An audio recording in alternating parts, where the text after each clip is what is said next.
grand plaisir de recevoir Marianne Maury-Kaufmann qui fait paraître son nouveau roman Varsovie, les Lilas chez Loïs d'Ormesson. Merci beaucoup Marianne pour votre présence. Merci à vous Alexandre. Alors de quoi s'agit-il? Varsovie, les Lilas, c'est un roman avec une héroïne. On a le droit de dire que c'est une héroïne vu que c'est le personnage principal. Et elle s'appelle Francine. Francine, j'aime bien demander parfois aux auteurs comment ils choisissent les prénoms de leurs personnages. Ouais. Et Francine, pour moi, c'est la farine. Et la farine a quelque chose de très pur et aussi parfois d'invisible. On l'oublie, elle se faufile partout, on ne la voit pas. On aurait pu me mettre sur un divan, non? Hein, ouais. Alors présentez-nous un petit peu cette Francine et comment vous est venu ce prénom. Alors c'est très mystérieux comment viennent les prénoms des livres, je dois dire. Parce qu'ils viennent sans qu'on les cherche.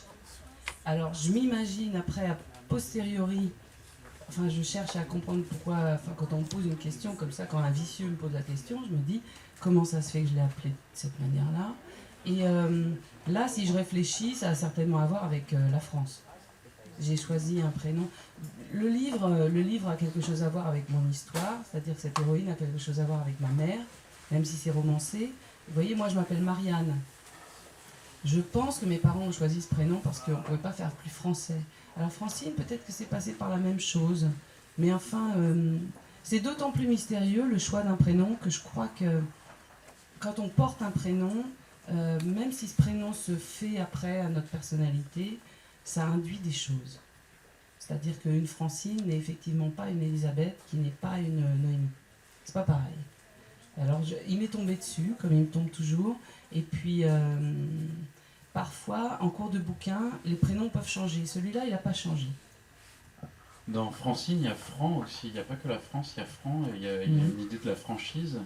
Et en tout cas, on a l'impression que ce personnage aspire à la franchise, mais on va voir que c'est pas toujours le cas non plus dans ce livre-là. Ce personnage aspire à la parole. Voilà. Et puis c'est vrai qu'il y a un moment où je pense que le livre parle de la parole sous toutes ses formes, c'est-à-dire la parole qu'on retient, la parole qu'on dit enfin, et puis le mensonge, qui est quelque chose qui me fascine pas mal, parce que comme moi j'ai une très mauvaise mémoire, je mens jamais, parce que je risque de ne pas me souvenir de ce que j'ai dit, et donc j'aime mieux pas m'engager là-dedans. Et le mensonge, c'est quelque chose que j'aime beaucoup, alors le livre parle de mensonge. Enfin, ceci dit, la farine, c'était pas mal, à part le mauvais truc de la pub et tout. Là, votre histoire d'invisibilité, c'est vrai, évidemment, c'est bien trop poussé pour que j'y ai pensé au moment où je choisissais le prénom, mais c'est un livre sur aussi le fait d'être invisible ou visible. C'est exactement ça. Donc on va raconter un petit peu Francine pour les personnes qui n'ont pas encore lu le livre et qui vont le découvrir ce soir. Francine est donc née en Pologne. D'ailleurs, elle ne s'appelait pas Francine quand elle est née. Quand elle est née, elle s'appelait Edda. Elle s'appelait Edda. Oui. Et elle est née au mauvais moment, au mauvais endroit. Au mauvais moment, au mauvais endroit. Donc elle est passée de famille en famille, de foyer en foyer. En l'espace de 5-6 ans, elle a eu combien de mères? Je sais pas, 3, 4, 5 mères, quelque chose comme ça? Oui, elle a eu des mères elle a eu des mères qui l'ont accueillie, enfin des personnes qui accueillaient les enfants qui étaient comme ça abandonnés. Et donc il y a Madame K, il y a une dame aussi qui est catholique, dont le garçon, je ne sais pas si on déflore tout, mais bon, il y a un garçon qui sauve à un moment de sa trajectoire, qui sauve la petite fille. Et donc il y a cette nouvelle maman qui est catho et très pauvre, et enfin bon, à des années-lumière de la vraie maman de Francine, enfin d'Edda. Et puis ensuite, il y a une amie de la mère de mon héroïne qui la recueille et toutes ces femmes se font appeler maman par la petite fille, s'imaginant que peut-être elle va jamais retrouver sa vraie maman. Et donc la petite fille, elle a plusieurs mamans successives, ce qui finit par lui briser intégralement la cervelle. Et quand ce sera à son tour de devenir une maman, ça va être assez compliqué aussi. Voilà.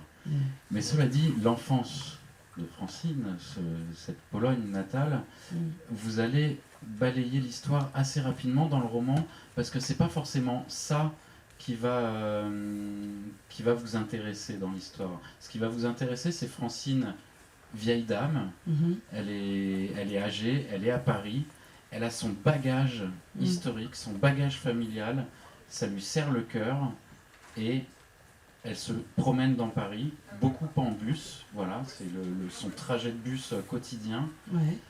Et cette histoire qui lui pèse, elle a besoin d'en parler. Oui. Ah ben j'ai un blanc. Vous m'avez dit... Ah oui, non voilà, j'y suis. J'ai pas beaucoup parlé de ce qui se passe pendant la guerre pour 2 raisons. D'abord parce que c'est vrai que je voulais plutôt parler de ce que je pouvais ressentir moi. Moi, je suis une petite fille de déportée. Et donc, je trouve ça très étonnant que je porte, c'est le cas de le dire, bon bref, cette histoire dont on m'a jamais vraiment parlé. Et je la sens, c'est même la seule façon pour moi de sentir ma juiverie, quoi. Je veux dire, ça passe que par là. Je suis redevable de cette histoire. J'ai eu une mère en miettes, une grand-mère qui m'a été enlevée quand j'avais 11 ans. Et ça m'a fabriqué. Je trouve ça très très étonnant de repenser à mon enfance, quand j'étais petite, quand à l'école on nous montrait des images qui avaient à voir avec la Shoah. Je résistais pas, je m'effondrais. Et donc je me rendais ridicule en pleurant. Les images auraient pu faire pleurer n'importe quel mot, mais il se trouvait que j'étais quand même la seule qui pleurait. Et je savais absolument pas que ma famille avait quoi que ce soit à voir avec ça. Alors je sais pas par où ça passe. Et puis en plus ça franchit les générations, parce que je crois que mes enfants, et particulièrement l'un d'eux, se sentent aussi comme reliés à ce fil qui va de génération en génération. Je voulais parler de ça. Et la deuxième raison pour laquelle je ne me suis pas appesantie sur ce qui s'est passé pendant la Shoah, c'est que je trouve ça un peu gênant, pour ne pas dire obscène, de la part de quelqu'un comme moi qui n'ai jamais souffert dans mon corps, et d'évoquer ce qui s'est passé à ce moment-là, à ces endroits-là. Puis tout a été dit, enfin si je puis dire. Alors je ne m'attendais pas à ce que vous parliez aussi spontanément de vous, parce que je ne vous ai pas du tout posé de questions sur vous. Oui. Et ce roman... Pardon. Non, mais je précise pour les personnes qui ne l'ont pas lu, c'est un roman. C'est-à-dire que Marianne Maury Kaufmann, dans le roman, elle n'apparaît pas. Non. Et d'ailleurs, c'est la seule partie biographique, c'est ce qui concerne ma grand-mère. En fait, au départ, je voulais écrire un livre sur ma grand-mère, que j'aimais beaucoup, à qui je dois beaucoup, et je voulais pas qu'elle soit oubliée.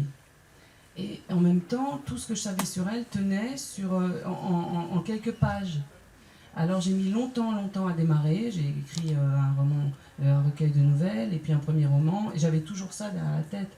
Et au bout d'un moment, j'ai créé Francine, et c'est vrai que c'est une création, en m'inspirant tout de même de ma mère. Et donc, je lui fais faire des choses qui sont complètement romancées.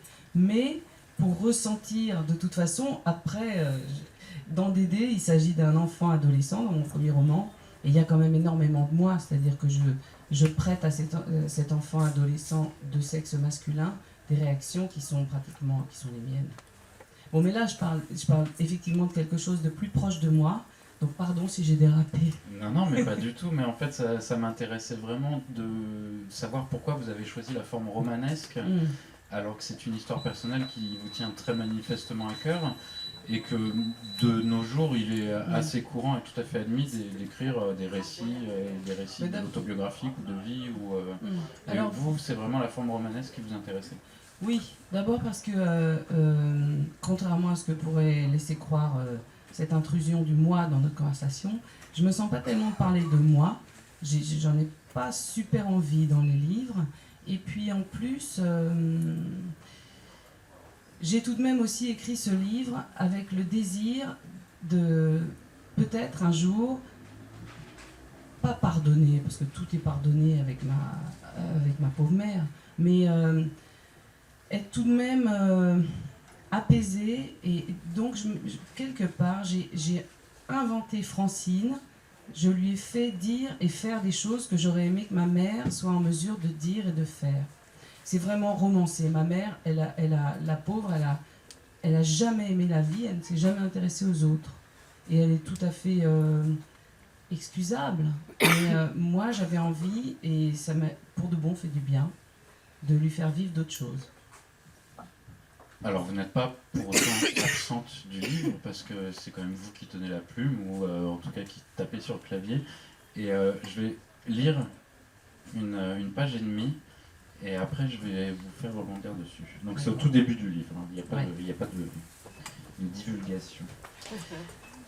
Francine est née le 16 mai 1939 à Varsovie. Le soir même, le rabbin consigne sa naissance. Sur son registre, il inscrit Eda, un prénom qui ne servira pas longtemps, vite jugé un peu trop voyant. C'est toute la complexité des biographies des personnes nées dans ces années-là, vers ces endroits-là. Eda Francine portera également, durant les 6 premières années de sa vie, plusieurs noms de famille. Des noms qu'on lui fait répéter jusqu'à ce qu'elle les sache par cœur et qu'ils écrasent le précédent, avant de la prier de les oublier à jamais. Des noms qu'adulte, elle entend encore parfois, ressurgissant à l'improviste, comme des chemises froissées au fond d'une armoire. Elle arrive donc ce jour de printemps et fait la joie de ses parents. Son père est un otorhino-laryngologiste, aux yeux bleus. Francine ne saura jamais rien de plus sur lui, si ce n'est qu'il a le sens patriotique, mais pas celui de la famille. Sa mère, Dorota, a 25 ans lorsqu'elle accouche. Elle vient d'obtenir son diplôme de médecin et de s'inscrire à une spécialisation en gynécologie qu'elle ne pourra jamais faire. Ces deux-là, fraîchement débarqués à la capitale, se sont rencontrés 1 an plus tôt à Radom. L'été passe, la panique règne, les magasins, les écoles, les cafés ferment. Puis c'est l'automne et Varsovie devient le pire endroit sur Terre. Encerclée, affamée, brûlée et bombardée par les nazis, elle finit par se rendre, et une nuit glaciale de novembre, les parents de Francine embarquent avec leur bébé à l'arrière d'un camion dont ils ont payé le chauffeur pour qu'il les conduise à l'eau et qui est sous contrôle soviétique. La vie de famille s'achève peu de temps après leur arrivée lorsque le père de Francine s'engage dans l'armée Anders basée sur le sol russe. Il part sans soupçonner le voyage fou qui l'emportera jusqu'en Palestine, ni sa durée ni son issue. Il part pour toujours, mais il ne le sait pas, et avant de prendre congé d'elle, il rassure son épouse. « Ce ne sera pas bien long », lui dit-il. Je ne sais pas si vous percevez dans ce court passage l'écriture de Marianne Maury-Kaufmann, qui est toujours en funambule entre ce qui est grave et ce qui est léger. Et en fait, votre empreinte dans ce roman, tout le long du livre, on va la sentir à ce niveau-là, au niveau de l'écriture, c'est que vous êtes toujours en train d'hésiter entre le grave et le léger. C'est votre manière, c'est votre façon de dire coucou, je suis là. Et puis en plus, quand on vous rencontre, quand on vous fréquente, on voit très bien la personne que vous êtes. C'est irrésistible, c'est-à-dire que je suis faite comme ça. J'ai donc connu des choses difficiles dans ma vie depuis toute petite, puisque ma grand-mère, qui était extrêmement importante pour moi et chez laquelle j'étais très souvent fourrée, s'est suicidée quand j'avais 11 ans. Donc le malheur est rentré très vite dans ma vie, mais ma parade, c'est de me marrer. C'est très important pour moi. Alors c'est important dans la vie, et c'est important quand j'écris, et c'est même important quand je lis, puisque un de mes auteurs fétiches est Calaferte, et que je crois que c'est un homme qui était extrêmement noir, et j'ai rarement lu quelque chose de plus rigolo que Septentrion. Je suis très contente que vous m'identifiez de cette manière-là, parce que ça me convient. J'ai l'impression que j'ai des choses tellement dures dans la tête, que si je les raconte sans avoir un filtre à la fois, j'imagine, avec de la tendresse et puis un peu d'humour, ça sera plombant, archi plombant. Et bien justement, le mot tendresse, il m'intéresse parce qu'on a l'impression que pour Francine, vous n'avez pas toujours de la tendresse. C'est-à-dire que ce personnage de Francine, qui au tout début, on ne peut que s'attacher à elle parce que bon, elle a l'enfance qu'elle a eue, elle est tout de suite attachante, et le roman avance. On va suivre ses pérégrinations dans Paris, certaines de ses folies passagères, certaines de ses erreurs, et plus ça va, et plus le lecteur se détache un peu de Francine en se disant oui, on n'est pas en train de la juger, mais on se dit qu'elle n'est pas si blanche que ça, cette Francine, elle n'est pas si farine. Et c'est ça que vous avez voulu faire aussi avec votre personnage, c'est faire changer d'avis le lecteur en lui montrant un personnage trouble, en fait. Elle est trouble, Francine. Ah, je pense qu'elle est infréquentable. Ouais. Oui, et je pense que beaucoup de gens qui ont eu cette histoire furent infréquentables après. Je gage, je veux bien croire qu'elle ne l'était pas, mais d'après moi, Marceline Loridan Evans était infréquentable. Je l'ai écoutée s'exprimer, elle était dure. Il y a de la dureté. Alors évidemment, c'est difficile d'écrire un roman dont l'héroïne rebute un peu. Oui, c'est peut-être une folie. J'espère que je lui ai donné quand même... Enfin voilà, j'ai eu envie de ne pas reculer devant ça, devant cet obstacle. Mais c'est ça qu'on aime aussi en littérature, c'est quand les personnages sont insupportables, hein. Sinon on s'ennuie. Oui, mais il y a quand même des limites. Bon, enfin, j'espère que... Je sais... Oui, je mesure pas très bien moi-même à quel point elle est infréquentable, parce que j'ai connu pire. Le roman s'attache surtout à l'histoire de Francine après le décès de Jean, son mari. C'est-à-dire que ces années de mariage, ils ont une fille ensemble, ces années de mariage sont assez peu évoquées finalement. C'est les dernières années de Francine, disons, ces années de vieille veuve à Paris qui vous intéressaient. Pourquoi ne pas avoir choisi de raconter ces années de mariage qui étaient sans doute un petit peu heureuses? Oh non, je pense pas qu'elles étaient heureuses. Non, non. Elles étaient incolores. Elle était sous cloche, puisque son mari lui a demandé de ne pas parler. Moi, ce qui m'intéressait, c'est de suivre cette femme quand elle, dans sa recherche d'une oreille, dans sa recherche de quelqu'un à qui parler. Ce qui m'intéresse le plus, c'est l'histoire d'une femme qui est incapable de vivre avec les autres, d'aimer les autres, d'avoir des échanges. Et j'aimais bien l'idée de la faire, c'est le thème du bouquin, la faire se jeter sur quelqu'un en vue de l'aimer et choisir la pire personne du monde. Voilà. Donc je voulais pas faire un livre qui fasse 1000 pages. Alors si je raconte toute sa vie avec son mari, je pouvais pas raconter ça. Bon, j'ai décidé de m'intéresser au moment où justement, au moment bascule, où elle va se mettre à parler et où elle va se mettre à aimer. Et vous dites la pire personne du monde, donc c'est un des personnages principaux aussi de ce livre qu'elle va rencontrer. Mais là, vous vous émettez un jugement, alors que dans le roman, il n'y a aucun jugement sur les personnages. C'est-à-dire que moi, je ne me suis pas dit que c'était la pire personne du monde. Non, mais c'est un peu la pire personne du monde à aimer. Une personne qui est de toute façon sous l'emprise de drogue, qui ne vit pas dans la réalité, qui est menteuse et profiteuse.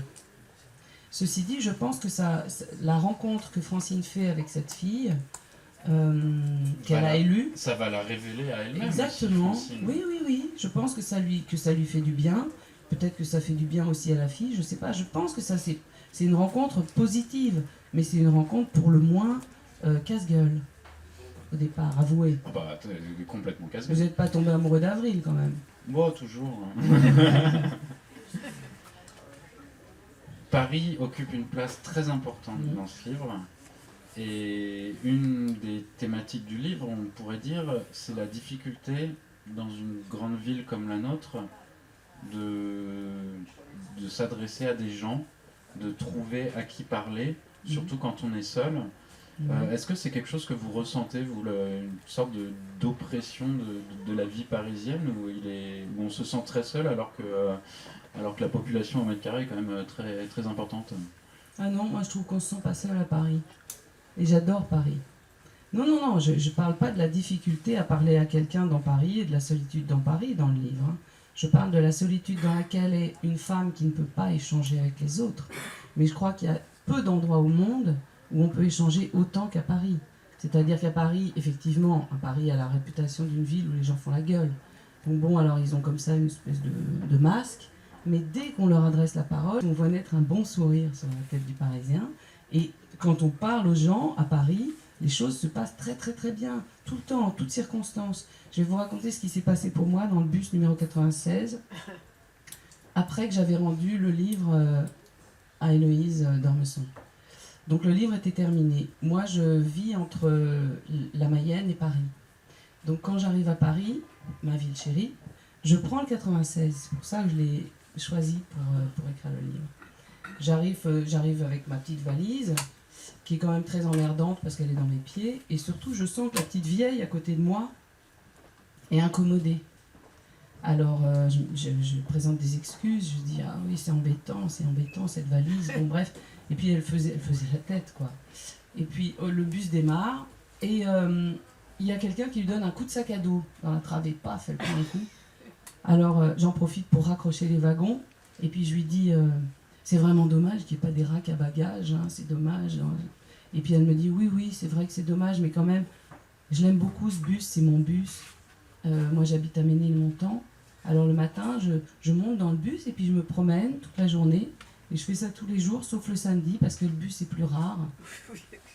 Ça me fait un peu bizarre quand même si vous voulez, parce que elle parlait de presque Francine.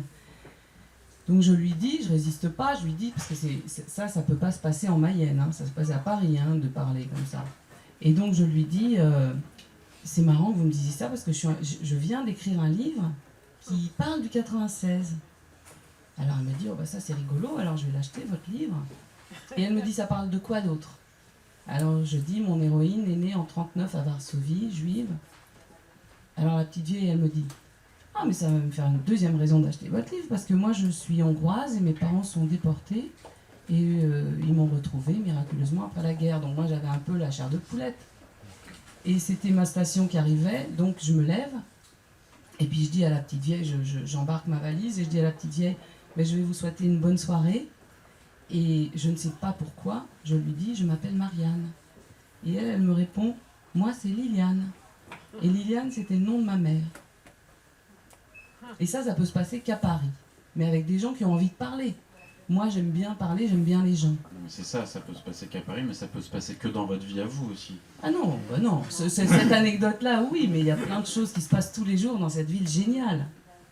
Et oui, Paris est vraiment un personnage de ce bouquin. On a peu parlé de politique, mais j'en serais bien incapable. Alors hein. Non, mais politique, c'est la vie des gens dans la cité, et donc là, il en est vraiment question dans votre livre. Mais je vous dis que vous en êtes bien incapable. Oui. Pourquoi?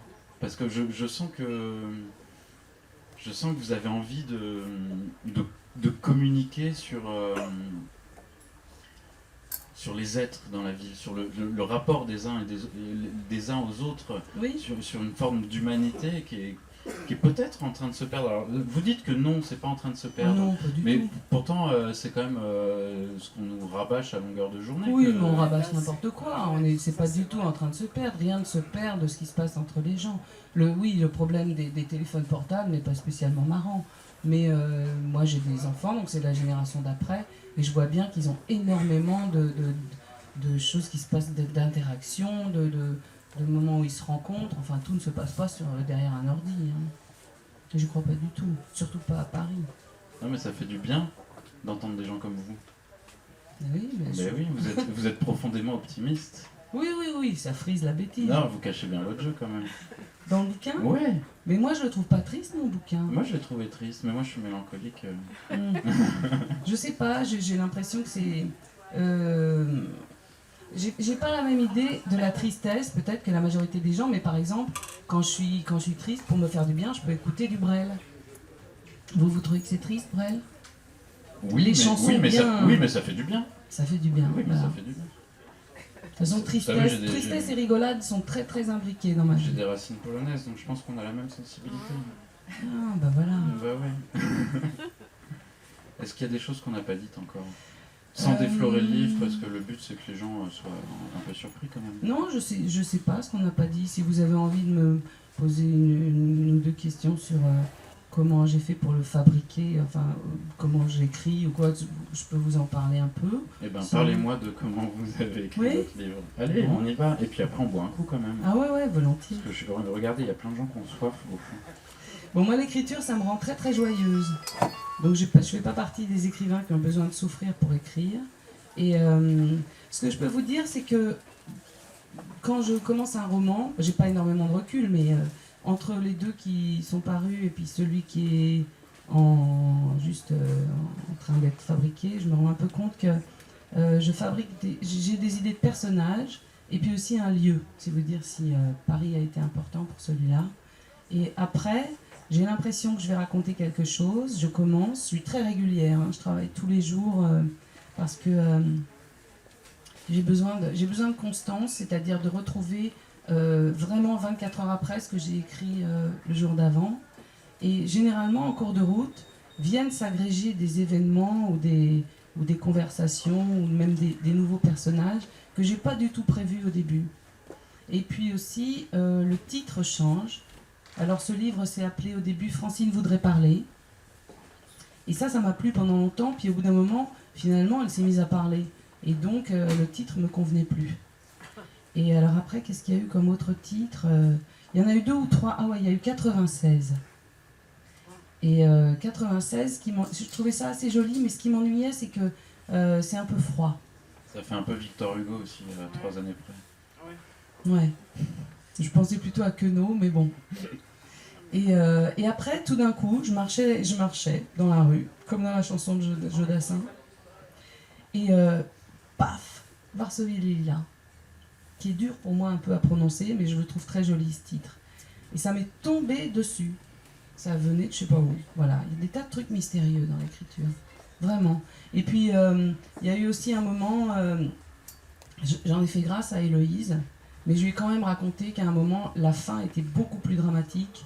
Et donc, elle a éclaté de rire et elle m'a dit que ça, c'était bien que ça soit passé autrement. Oui, on peut le dire, c'est un happy end quand même. Oui, elle a œuvré, hein, Héloïse. On a bien travaillé ensemble. Ça aussi, c'est important et je tiens à le dire. Elle m'a donné 2-3 indications très simples et j'aime beaucoup le travail avec l'éditeur. J'aime beaucoup. Quand j'écris, en premier, je donne à lire à 1 ou 2 personnes que je connais qui lisent très bien et puis aussi à mes enfants qui sont des bons lecteurs et puis qui, j'espère, me disent la vérité quand il y a quelque chose qui ne va pas. Et après, c'est vrai que le travail avec Héloïse, en l'occurrence, enfin avec l'éditeur, c'est très très précieux. Je ne suis pas spécialement souple, mais en même temps, là, dans ce cadre-là, j'ai l'impression que j'ai un tout petit peu plus de souplesse. Et enfin, c'est quelque chose que j'aime. Et j'ai bien travaillé avec Héloïse et après bien travaillé au moment des corrections avec Roxane Defer, qui m'a appris des choses. Bon, enfin, c'est marrant, c'est un métier où on apprend des trucs. Et du coup, les livres précédents, je les aime bien encore, mais bon, je pense que j'ai fait des petits progrès depuis et c'est génial. Oui, c'est super. Et donc, il y en a un autre en cours. Ouais. Mais celui-là, on n'en parle pas. Non, pas du tout. Bah non. Non. Mais ça sera encore un héros garçon. J'alterne. Très bien. C'est à parité chez moi. Félicitations. Merci. Merci Marianne. Merci Alexandre d'être venue à la Hybride Paris. Elles étaient très bien vos questions. Hein. C'est vrai ? Ouais, vachement bien. C'était plutôt Pivot ou plutôt Laura Adler ? Je saurais pas dire parce que je connais pas bien Laura Adler. Ouais. Bon, bah plutôt Pivot. Ouais, j'espère que mes réponses étaient bien. Merci. Très bien. Merci à tous pour votre présence. Nous avons de quoi nous sustenter. Donc pour ceux qui n'étaient pas là au début, Marianne a fait des gâteaux, mais ils sont ratés. Et vous pouvez boire un verre, vous faire signer un livre et discuter avec elle. Merci beaucoup. Bonne soirée à tous.